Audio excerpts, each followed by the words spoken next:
The first thing is where and the second thing is when. Now, a lot of people don't know, but there's actually a lot of options for where you hold your ceremony now. There's 4 that are the most common. So number 1 is having your ceremony somewhere like here, where you have it at the same venue as you have your wedding breakfast and your reception. So in our suite, we have the ceremony in this room here, and we're ready for the ceremony today. Number 2 is obviously to have it at church. So there's loads of local churches in the area, and it's easy to get in touch and find out if they'll hold your wedding, if you're not local, and how you'll have to go about having your wedding there. Number 3 is having it at the registry office. So we use St Albans registrar office here. You do book with them if you have your ceremony here, but you also are able to have it at the registrar office itself.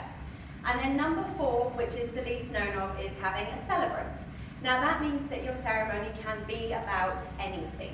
It doesn't have to be religious, it doesn't have to have the legal bit. You can make up whatever you like, but you do have to get legally married at another time. It's a really nice way to tie in a couple of different cultures, or even have a ceremony outside if your venue isn't licensed for outside ceremonies. The second thing to think about is when you have your ceremony. The registrar offices tend to do every hour. So we might have a ceremony at 12, if not maybe 1, 2, 3. The most common times are 1 o'clock and 3 o'clock. And the way they tend to work is slightly different. If you go for a 1 o'clock ceremony, you'll have a slightly longer drinks reception and a slightly bigger gap after you've finished your wedding breakfast and speeches. And then you can have your evening guests arrive at about 7 o'clock.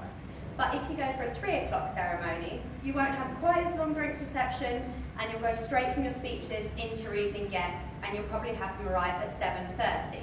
So you might just depend on if you want slightly bigger gaps in the day, more time to mingle, or whether you'd like it to just all roll straight through.